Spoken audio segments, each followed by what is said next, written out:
Et journaliste, celui qui tire l'essentiel de ses revenus de l'exercice du journalisme. Point. Et comment voulez-vous qu'on avance avec ça?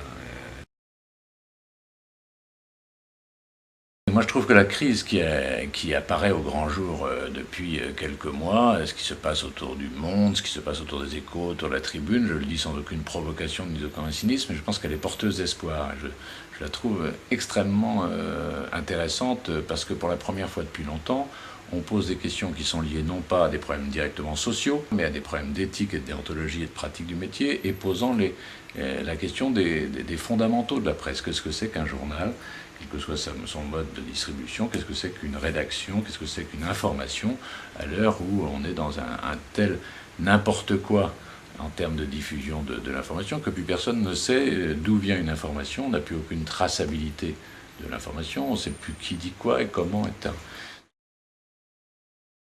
Il faut que ça soit dans le droit d'entreprise de presse. Il faut qu'on puisse, à un moment donné, que l'éditeur puisse dire aux journalistes « attention, vous n'avez pas fait ce métier correctement », ou qu'un journaliste puisse dire à l'éditeur « attention, le droit d'entreprise de presse m'autorise à ne pas faire ce que vous me demandez », et que le citoyen lui aussi dise « attention, vous m'avez dit que ce journal ou cette télé ou cette radio répondait à ces critères, mais là vous n'avez pas visiblement respecté ces critères, donc je peux agir aussi ». Donc, les quelques idées simples sont les suivantes.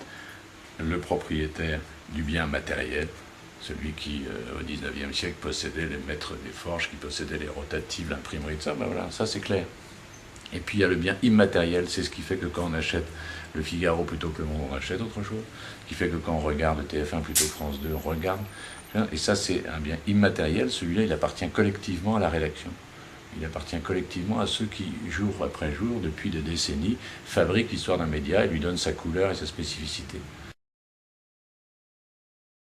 La reconnaissance juridique de la rédaction, c'est-à-dire que ce soit une société de rédacteurs, une société de journalistes ou un autre nom, peu importe, mais que le collectif des journalistes puisse être représenté dans les organes de direction du journal, qu'il y ait, pour ma part, ça me paraît très important, une charte incluse dans le droit des entreprises de presse qui ne soit pas simplement le catalogue des droits et des devoirs des journalistes. Et puis après, il y a des débats qui sont plus ou moins partagés. Faut-il par exemple qu'il y ait la capacité de dire non à la nomination d'un directeur de rédaction? Je pense que ça a aussi quelques ambiguïtés, parce qu'à partir du moment où on a validé cette direction, au nom de quoi, derrière, peut-on aller critiquer ces orientations? Il y a aussi d'autres débats, comme la mise en place d'organes de régulation, comme, je ne sais pas, un conseil de presse, mais qui permettent aux citoyens de pouvoir interférer avec ce qui est fait.